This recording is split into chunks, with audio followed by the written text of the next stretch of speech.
Perkenalkan, nama saya Patricia Putri, NIM 201041417164,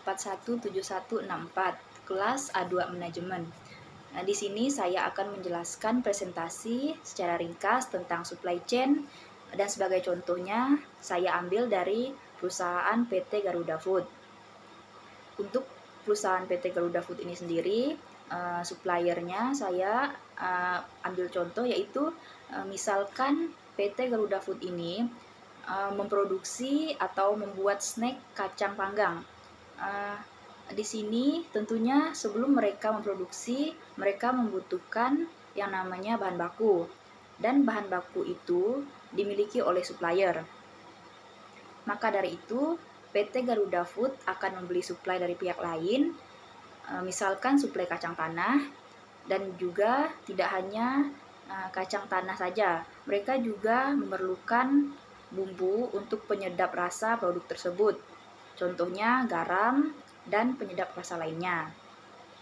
Dan tentunya juga produk kacang panggang tersebut membutuhkan yang namanya pengemasan. Jadi mereka akan membeli bahan baku pengemasan untuk produk tersebut. Dan untuk yang selanjutnya yaitu ada manufaktur. Untuk manufaktur dalam PT Garuda Food ini sendiri, yaitu setelah bahan baku terkumpul dan siap untuk diproduksi, maka pabrik akan melakukan produksi, yang dimana langkah-langkah umumnya seperti mencuci kacang tanah, mengeringkannya, memasak atau memanggang, kemudian menyortir produk, dan packaging atau pengemasan bahan-bahan untuk produk, dan kemudian disimpan di gudang pengiriman. Yang selanjutnya ada distributor. Setelah proses manufaktur tersebut selesai, kemudian langkah berikutnya yaitu produk akan didistribusikan ke bagian distributor.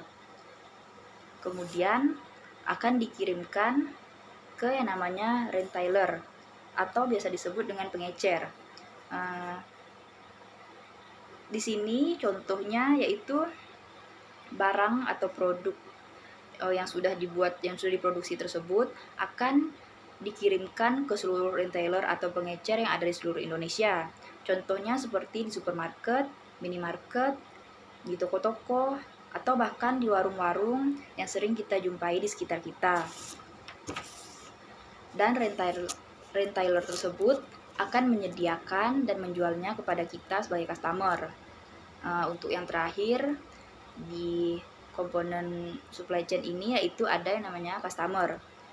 Customer ini yaitu kita sebagai pembeli, membeli produk tersebut untuk kita gunakan atau kita konsumsi, dan ini adalah pengguna akhir yang melakukan aktivitas pembelian.